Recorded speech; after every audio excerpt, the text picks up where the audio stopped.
Ciudad del Este, ubicada en el extremo oeste del Paraguay, capital del departamento de Alto Paraná, situada a 328 kilómetros de la capital del país. Es por su desarrollo económico y población la segunda ciudad más importante del Paraguay, contando con 396.091 habitantes y un área metropolitana con más de 800.000 habitantes. Forma parte de la zona conocida como la Triple Frontera, en donde conecta con el Brasil en Foz de Iguazú y con la Argentina en Puerto Iguazú. Es llamada la Ciudad Jardín, aunque el crecimiento de la ciudad ha ido disminuyendo sus áreas verdes. En sus primeros años era un puerto, conocido en 1957 como Puerto Flor de Lisa. Luego pasó a llamarse Puerto Presidente Stroessner, nombre que llevó hasta el golpe de Estado en 1989, cuando pasó a llamarse Ciudad del Este. Es una de las ciudades más cosmopolitas del mundo, debido a la gran cantidad de inmigrantes de árabes, sirios, chinos, taiwaneses y alemanes que habitan en la ciudad.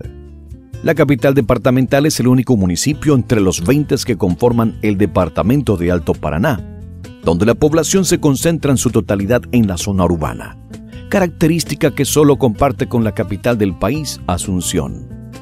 Los 20 distritos restantes cuentan con una importante cantidad de pobladores rurales distribuidos en compañías y colonias. Ciudad del Este es el municipio que mayor presupuesto maneja en el departamento, siendo el mayor polo comercial del país y la región. El presupuesto de este año asciende a 57.000 millones de guaraníes.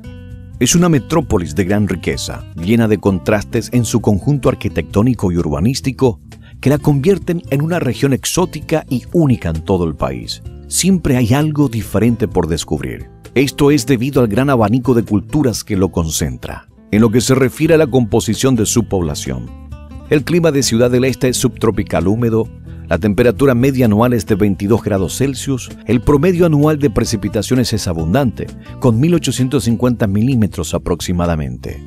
De que no se puede contar un hecho histórico en forma aislado del contexto que le originó ese hecho histórico.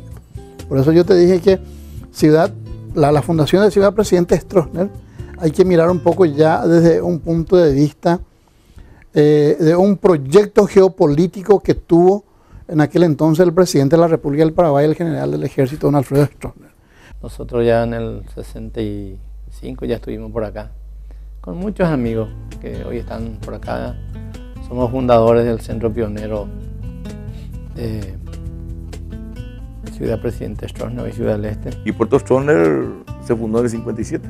Yo parece que veía una de las ciudades del oeste americano, del lejano oeste. Ya había otra radio acá, en Ciudad Presidente Stroessner, que se llamaba precisamente el nombre del presidente de aquella época, Stroessner. Y nosotros con Itapirú, y no estábamos lejos en la ubicación geográfica en el centro. Ellos estaban sobre San Blas y nosotros casi San Blas, en la otra calle, Camilo Recalde.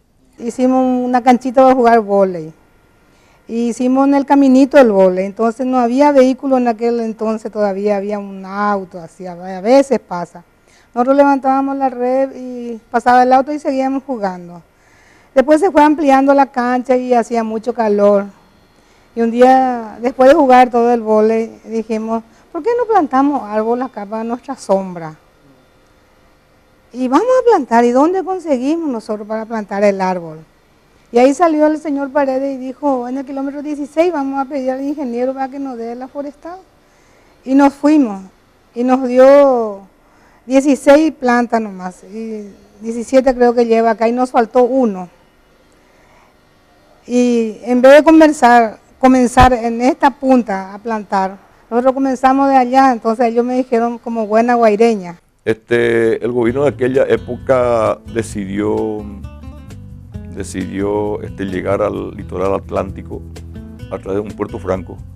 Nosotros ya decíamos que esto va a ocasionar la creación de una ciudad, una ciudad nueva. Incluso corría la versión ya por el año 54-55 de que un puente internacional se construiría acá sobre el río Paraná. Nosotros, mirando la ciudad, esta casa americana que está actualmente, La esquina que está allá era Casa Ramírez, la otra esquina era Casa Orquídea, casa allá frente a la aduana. Ahí está el famoso Maracanaciño, le decíamos, una canchita donde jugamos los lustrabotas. A las 4:30 de la tarde ya dejamos nuestro cajón ahí, nos metíamos la pelota y jugábamos partida a plata. Al lado teníamos la terminal de ómnibus que un día se incendió totalmente esa terminal. Estuvieron en estos lugares. En primer lugar encontramos al grupo Humaitá. Entre ellos estaban el grupo Umbú. De lo que primero poblaron acá con la gente de Franco. Presidente Franco es una ciudad, la ciudad madre de esta parte, porque la gente vinieron en Franco, ¿verdad? Por el puerto. Y desde ahí la gente emigraron acá, la familia de ahí de Casa Orquídea, Casa Ramírez, ¿verdad? Todos son gente que estuvieron en Franco, ¿verdad? Y la mayoría de las autoridades vinieron acá y acá también se hicieron autoridades, ¿verdad? Entonces, esas son anécdotas que muchas quedan y tal vez algunos se jactan de pioneros, pero no saben muchas cosas, ¿verdad? Cuando vinimos encontramos un monte, me acuerdo muy bien. Y el agua, no había servicio de agua corpusana ni sarniana, había pozo. Y el pozo, recuerdo bien, el pozo no era fácil encontrar a alguien para limpiar el pozo porque había poca gente que vivía en esa zona, ¿no? Y teníamos que cargar agua del pozo, y juntar un barril, llevar al tanque arriba y bañarnos. Bañarnos era un poco de lujo en aquella época, ¿no? Mi esposo vino en el año 1954 acá en el Alto Paraná, cuando todavía era mucho más monte. El señor Roberto Ángel Gurpegui, que es mi esposo, fue mi esposo, ¿verdad? Y él ya trabajaba como fotógrafo en el Alto Paraná, por Canendiyú, Puerto Indio, Itacrí, Hernandarias, por todos esos lugares. Y ahí él vino acá en Ciudad del Este, y aquí había poca gente, no había nada, él era el primer fotógrafo, y él decía, así como chiste, yo soy el primero y el mejor fotógrafo porque no hay otro, decía él. Porque la ciudad en sí era hasta donde actualmente está la estación de servicio, eso, ahí en el centro mismo. Después ya era montes, algunas que otras calles, y más o menos a la altura del kilómetro 3,5, por ahí hasta ahora existe esa familia, Anisimov, que fueron los primeros, posiblemente los pioneros de la ciudad. Y éramos pocas familias que estábamos antes. Te voy a hablar de uno de los estudios contables Orbe, de Ramón Orlando Benítez. Casa del Puente era de don Casiano Pirigamota, que fue mi primer patrón que me dio el primer trabajo. Ramón Orlando Benítez también me dio el primer trabajo ahí. Era para limpiar los pisos. Le teníamos a supermercado Tres Hermanos y supermercado La Alborada, se llamaba de Herculano González, y el otro era Ramón Cabral. El dos Olivar teníamos en la esquina, que es de Antonio Aranda, ¿verdad? Que hoy tiene edificio, apartamento, tiene. También teníamos anteriormente, actualmente la casa que está todavía hoy es el Hotel Combar, Hotel Mi Abuela enfrente.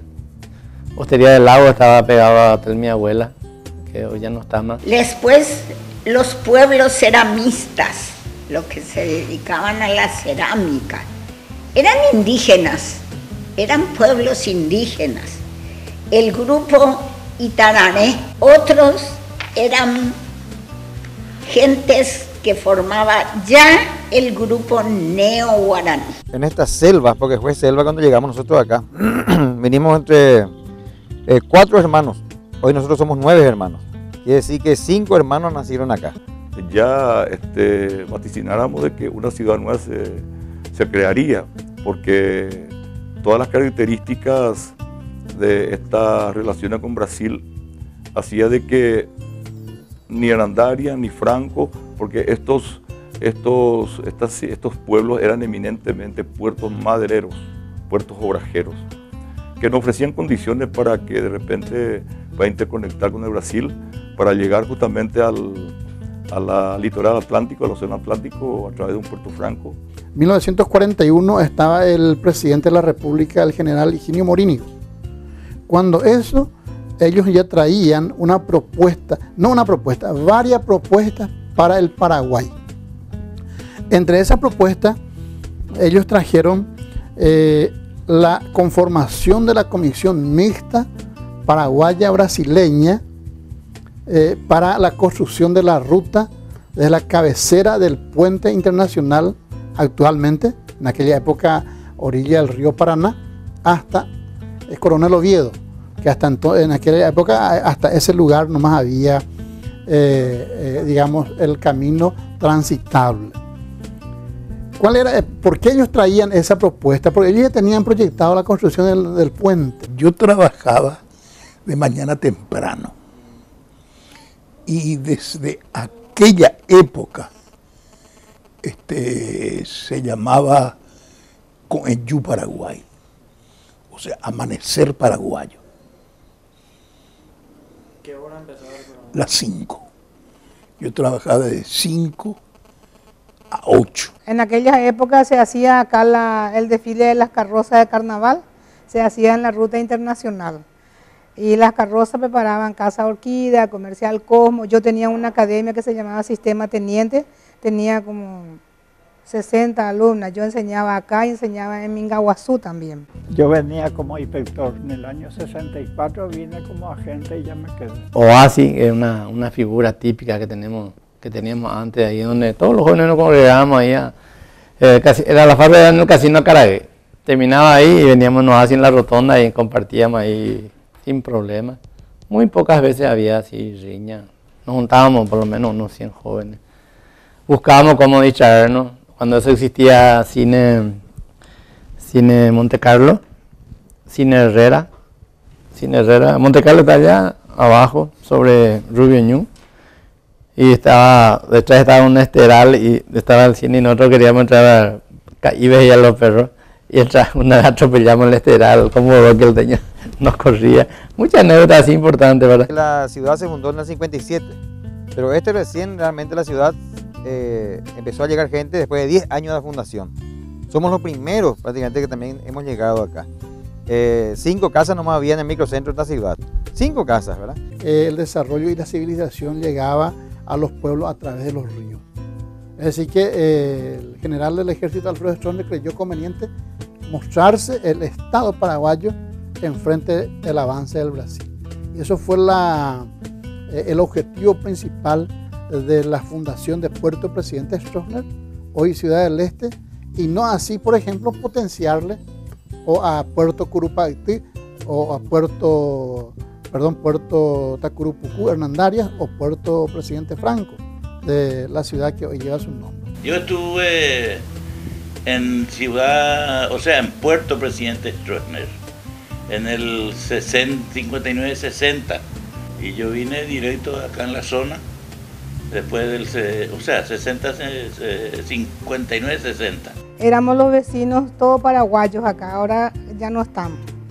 Estaba el señor Brizuela, Tomás Brizuela, que el hijo ahora es presidente del Club Acaraí, y estaba el señor Ocampo, el señor Villalba, el señor Almada, el señor Villalba, Francisco Villalba, Aniceto Ruiz. Bueno, Aniceto Ruiz ya vino un poco después. En aquella época fuimos esas personas nomás. Y aquí había un caminito nomás, era un yuyal prácticamente. Estaba el señor Martínez, Horacio Martínez.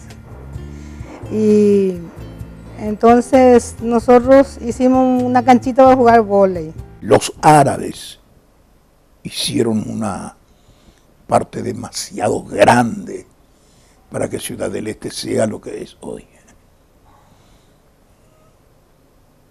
Era un grupo que vinieron con plata y comenzaron a comprar terrenos,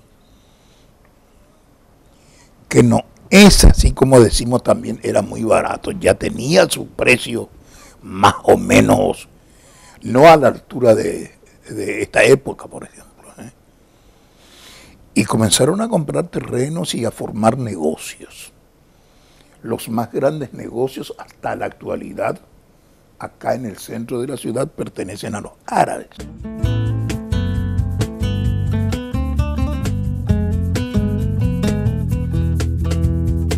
Se cuenta que los primeros años de fundación de Ciudad Presidente Stroessner era común escuchar de invasiones de serpientes a las viviendas y encuentros con monos, zorros, coatíes y hasta tigres yaguaretés, debido al aspecto selvícola y la carencia de población en la zona. Doña Crispina de Ayala, dueña del Hotel Mi Abuela, cuenta que para cuidar los alimentos que preparaba en los primeros años, sostenía siempre en la mano un machete por el peligro constante de enfrentarse a las abundantes serpientes que aparecían imprevistamente dentro del local. Había muchos animales salvajes, indudablemente, incluso allá por el año 58, en el puerto llamado Flor de Lis, donde actualmente está el Hotel Casino, había un pique que conducía al puerto Flor de Lis. Y en esta intersección de ese camino que conducía a ese puerto y la transversal que llevaba a Puerto Stroessner, a nivel de picada, se ha encontrado una persona herida que recientemente, por una cuestión fortuita, le abandonó una fiera que era un tigre. Eso después él contó el caso, era terrible. Así que acá mismo ocurrió en el 56 también un tal Zamudio que se le llamaba Yaguareterembure, que llegó a pelear con el tigre, era un cazador. Había todavía más allá, había tigre, ¿verdad? Y después había el tatú, había todavía víbora, más allá. Acá en esta parte ya había así animales chiquitos nomás. Recuerdo muy bien el carayá. El carayá no es tan grande, pero recuerdo también estaban los monos que algunos eran muy salvajes. Recorrían la parte de la gobernación, del centro regional, iban porque era todo monte. Estos lugares donde ustedes vienen ahora, donde estamos encontrando asfalto, empedrado, en toda la ciudad, ¿verdad? Existían animales feroces, los monos andaban así, de cola en colita. Hace poquito estuve viendo, por ejemplo, a los mensú, pobrecitos, le picaban la víbora y ellos, habían señores que tenían la suerte de atar la pierna por arriba y por abajo para que el veneno de la víbora no vaya hacia arriba, hacia el cuerpo.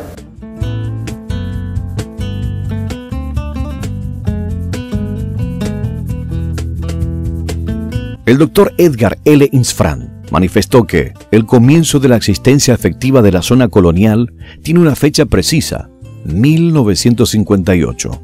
Los primeros colonos tomaron posesión de sus respectivos lotes en los días aniversarios del 14 y 15 de mayo. Cuenta el doctor Insfrán que luego de la fundación del puerto Presidente Stroessner, iban por el campo a promocionar la idea de la colonización entre los campesinos, diciéndoles que ellos podrían transformarse en los fundadores de esa nueva comunidad, aunque por falta de recursos para trasladarlos había muchas dificultades. Lefebvre ofrecía la tierra. A mí me dio una hectárea ahí donde estaba Casa China. Pero ese era un lugar lleno de yuquerí y también lleno de sapos, ranas. Yo no le acepté a él, ¿por qué? Porque no me interesaba un terreno ahí, ¿no? Y no había nada, absolutamente nada. Y hacer un edificio, una casa ahí donde está Casa China ahora, abajo de Casa China, ahí donde está, que era el actual, anteriormente se le decía Curescuá. Y rechacé yo eso a muchísima gente. La casa de Barrio Obrero, a mí me dieron para que yo pague por él, suma ínfima. Y esta es una ciudad que creció impresionantemente en pocos años. Después vino Itaipú, con Itaipú fue una explosión en esta parte del país. Fue una explosión, más de 45.000 paraguayos estábamos trabajando en Itaipú. Un poco tanto así nos recuerda la historia, ¿verdad? Pero en aquel entonces era tan barata la tierra que muchos de aquellos que no vinimos en ese terreno, en aquel entonces, compró don Antonio O'Donnell Arubi por 500 guaraníes. 500 guaraníes en aquel entonces era muchísimo.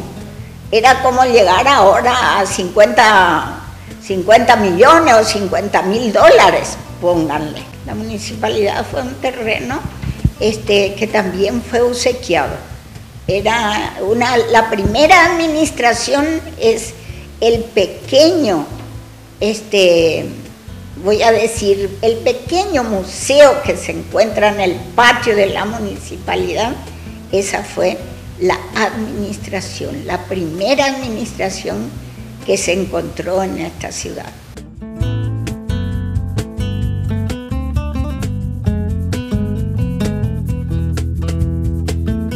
Los frutos de estas giras promocionales del nuevo puerto Presidente Stroessner dieron sus frutos a comienzos en el 59, cuando comenzaron a venir familias desde Ibicuí, Caraguatá, de la Cordillera, Villarrica, Cazapá, Yegros y hasta de los alrededores de San Pedro.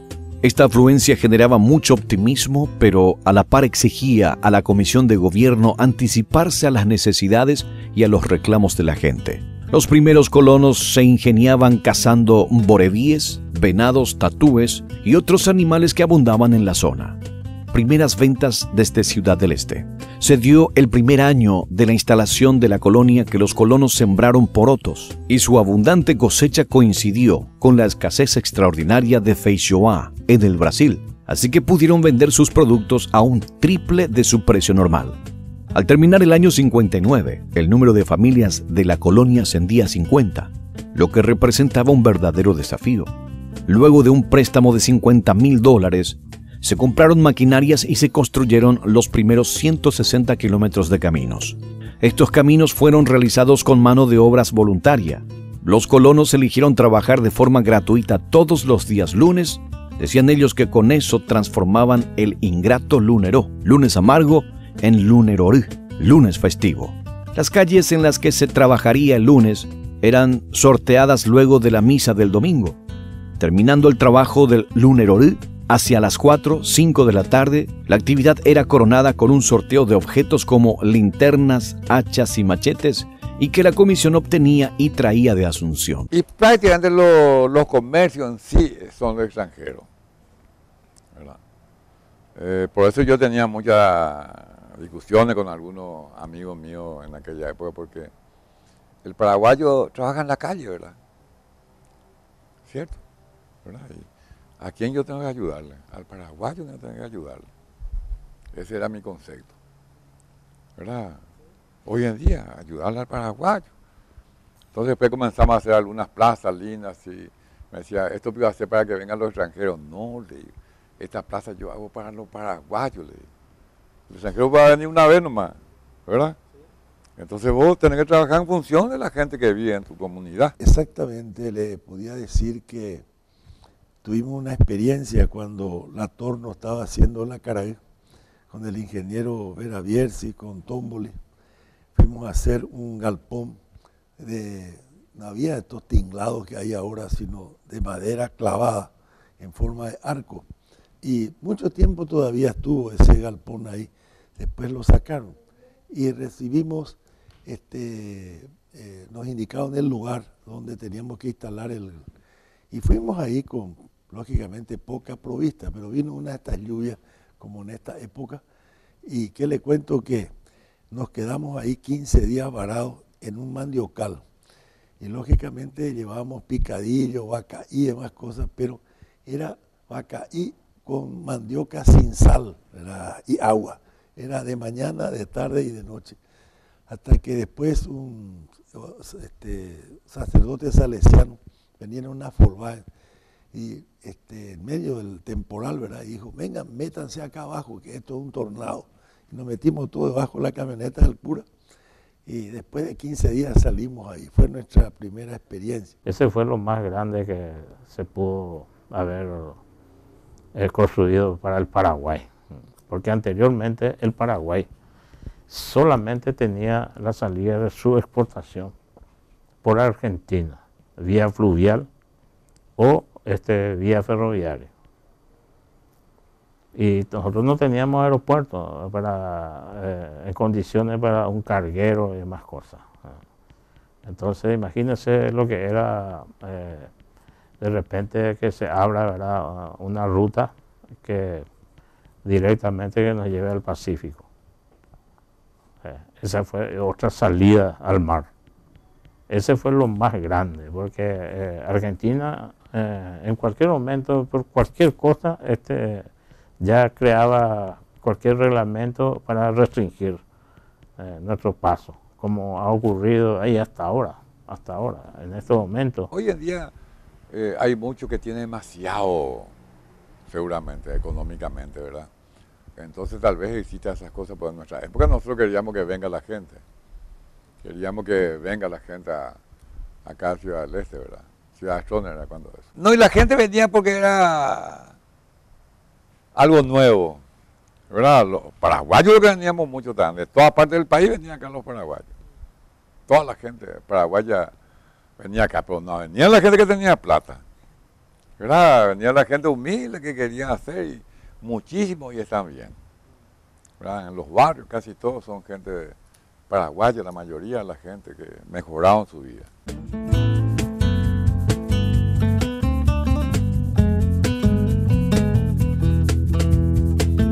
Catedral del Puerto Presidente Stroessner. Fue el arquitecto boliviano Javier Querejazú Calvo el proyectista de la catedral. El boceto mostraba dos imponentes muros, colosales brazos de piedra que, bajando hacia la tierra, se abrían para extenderse casi en un gesto de invitación a los fieles, que entrarían bajo un techo de tejas rojas. La catedral hoy en día ya se encuentra remodelada. La iglesia catedral, primeramente, tiene una figura de un buque marítimo, de un barco marítimo. En principio fue mitad, chico, pero siempre se buscó la imagen y la figura de un barco. Y luego aparecieron las distintas comisiones que trabajaban. Y ahí enfrente se hacían los torneos de fútbol. Enfrente de la catedral. Sí, la catedral, cuando eso estaba el Monseñor Francisco Seix, 1966-67, también falleció muy joven.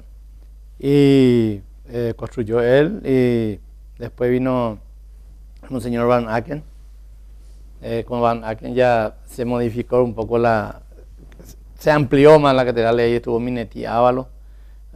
Yo estoy en el movimiento de Cursillo Cristiana, ¿verdad? Y tenemos una organización ahí que se trabajó muchísimo, una comisión, estaba Nelson Aveiro Burgo, en la reconstrucción, la ampliación de la catedral. Antes era como un barco, así como estaba de piedra, y después se amplió más. Así que, y bueno, hoy creció muchísimo y estamos...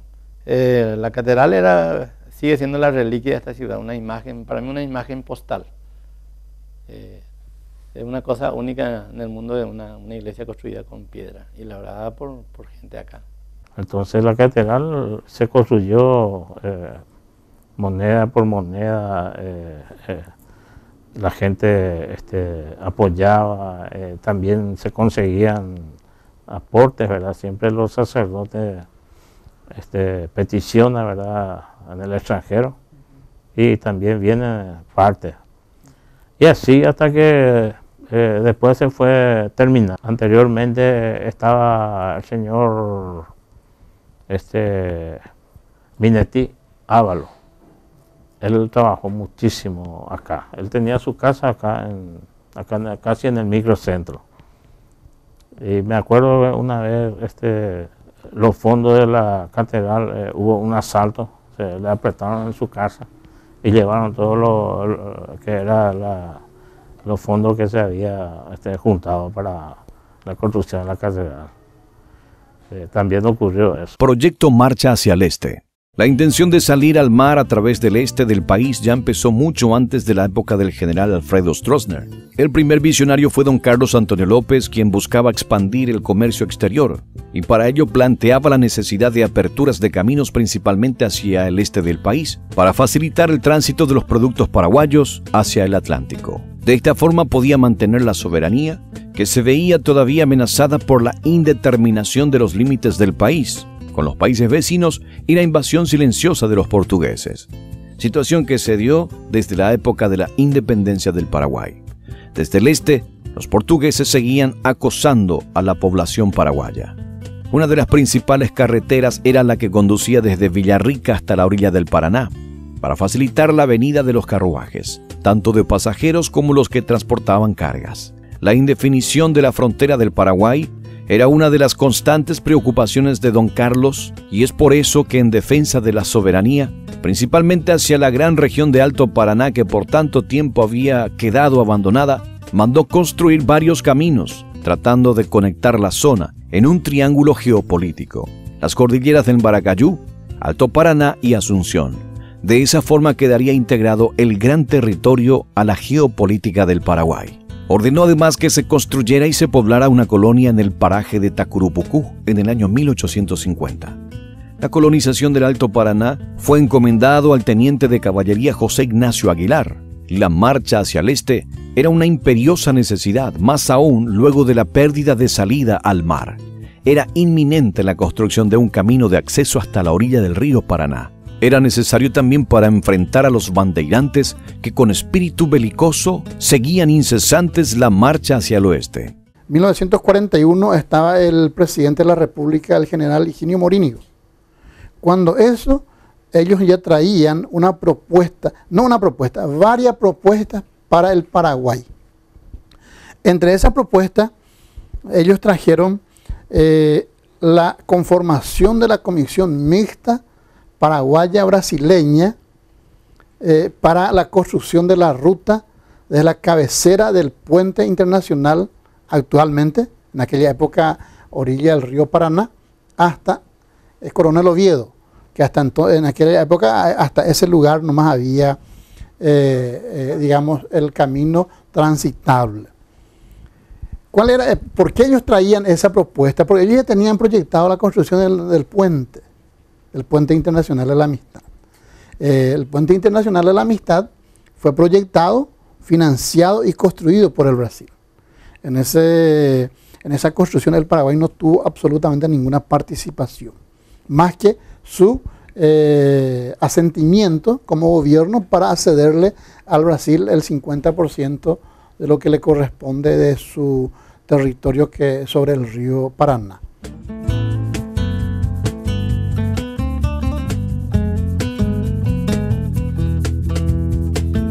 Ruta internacional. La única salida al mar de Paraguay era por la Cuenca del Plata. Esto iba a cambiar cuando en 1955 se da inicio a la construcción de la Ruta 7, Dr. José Gaspar Rodríguez de Francia. Los primeros trabajos van de Coronel Oviedo, Puerto Presidente Stroessner, hasta el Puente de la Amistad. La obra estuvo a cargo de la Comisión Mixta Paraguayo-Brasileña, partiendo del kilómetro 132 de la Ruta 2.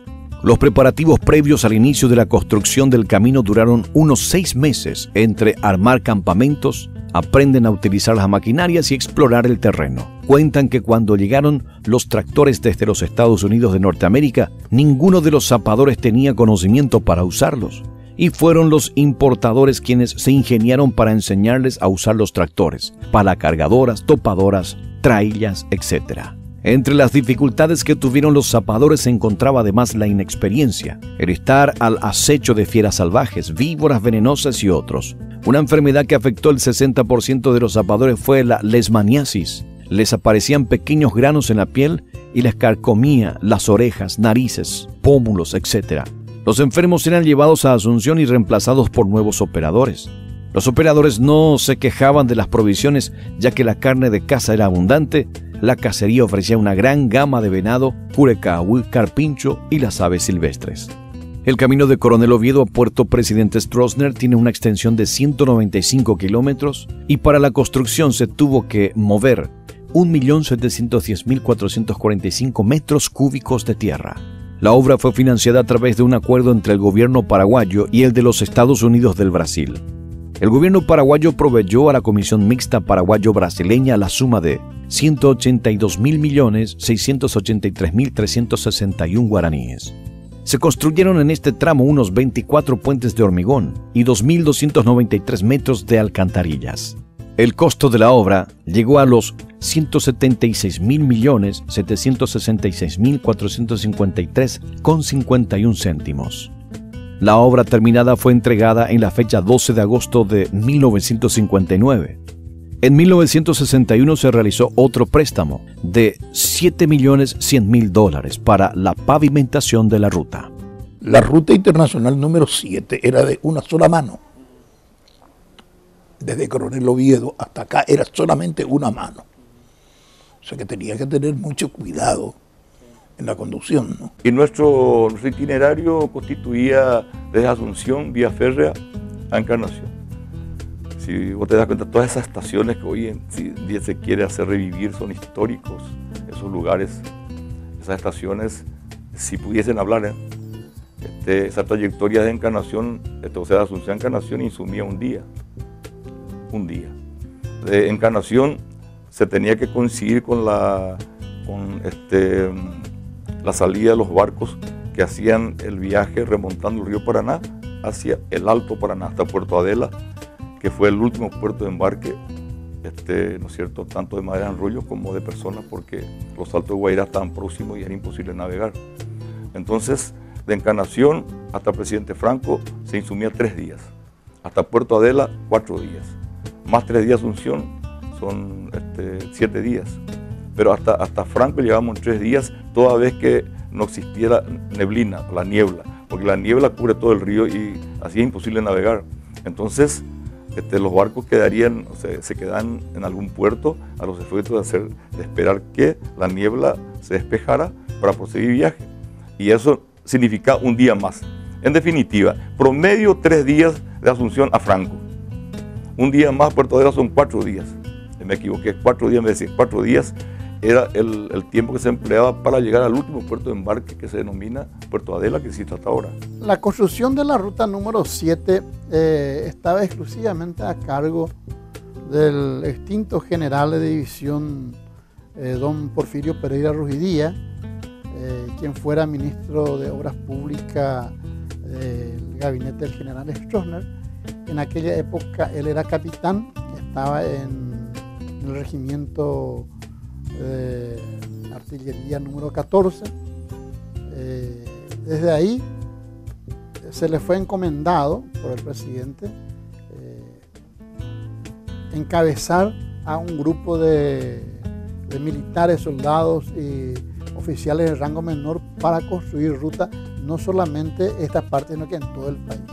Ellos hicieron la parte de la ruta 3, que lleva desde Coronel Oviedo hacia la zona norte, y comienza el general Porfirio Pereira Rugidía trayendo a su grupo de zapadores, se denomina zapadores, a este grupo de gente que eran netamente soldados a cargo del ejército paraguayo.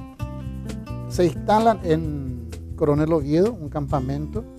Ahí llegan las primeras máquinas topadoras, palas cargadoras y camiones importados por la firma H. Petersen. Era todo una odisea, por lo que yo, como le digo, si nos agarraba lluvia, como era ripio, uno se quedaba, pero días, y no había tanta maquinaria como hoy en día se tiene en cualquier ciudad circunvecina acá de la ciudad también, ¿verdad?, de tener un tractor.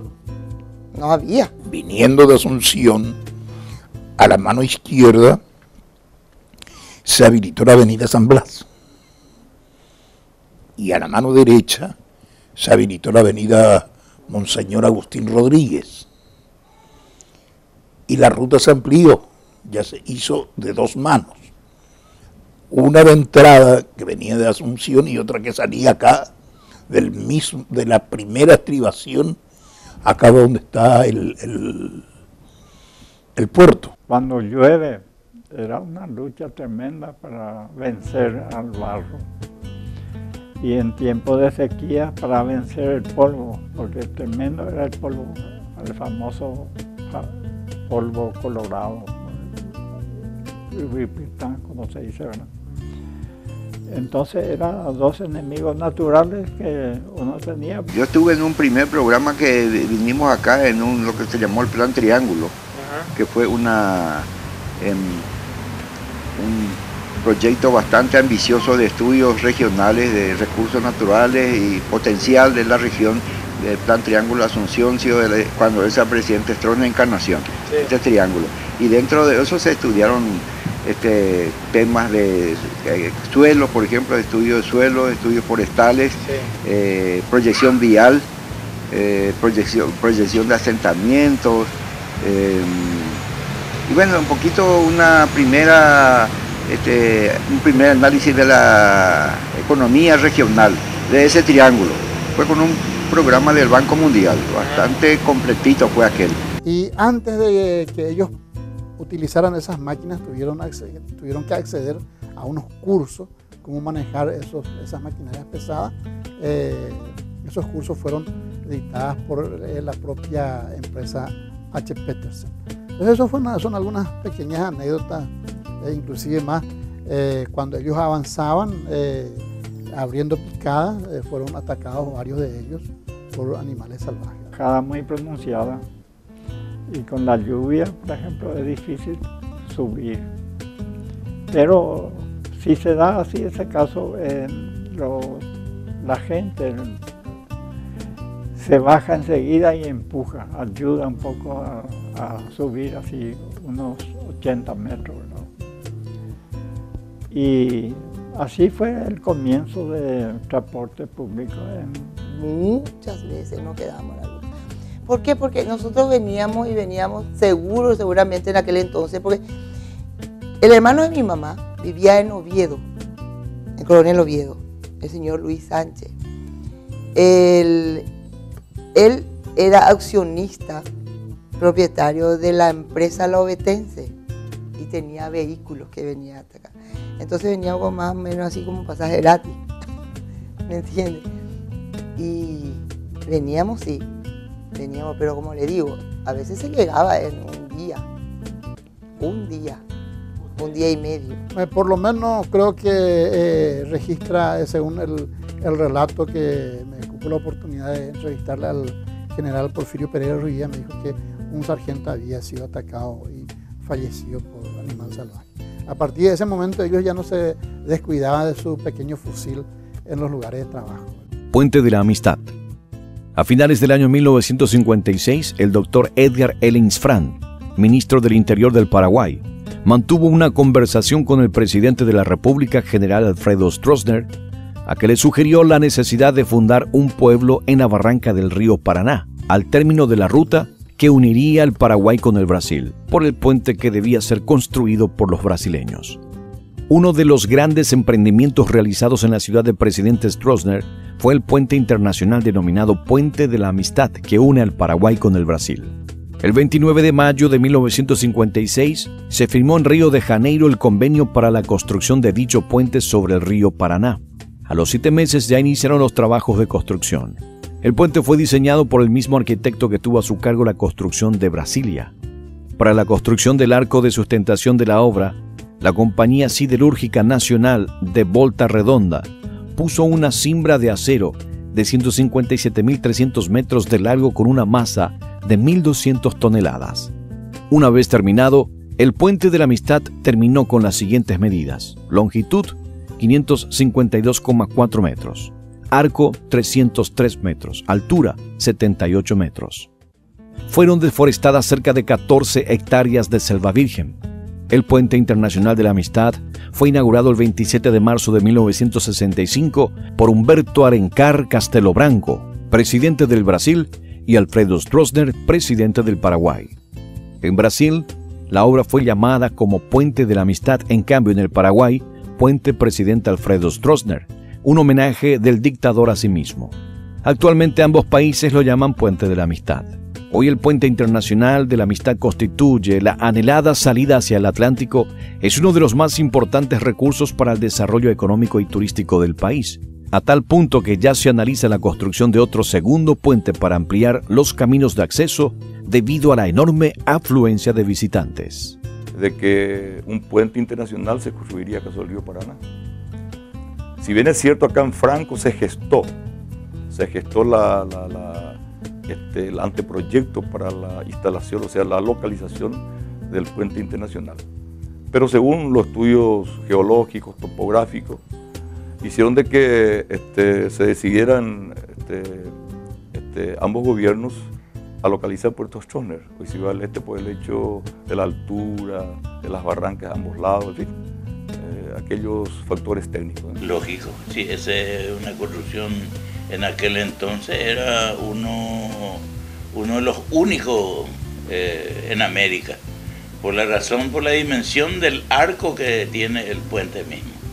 Ese es el puente en aquel entonces, yo no sé ahora si hay otro, era el puente que se estaba construyendo y era el puente de mayor arco, vamos a decirle.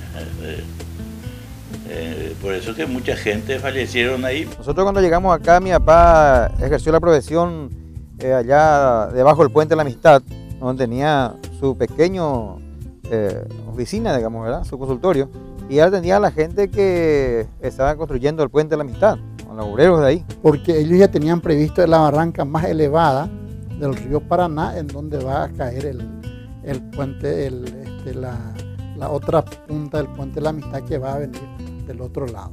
Hasta que finalmente se encontró, gracias a la ayuda de los lugareños de aquella época, el lugar exacto.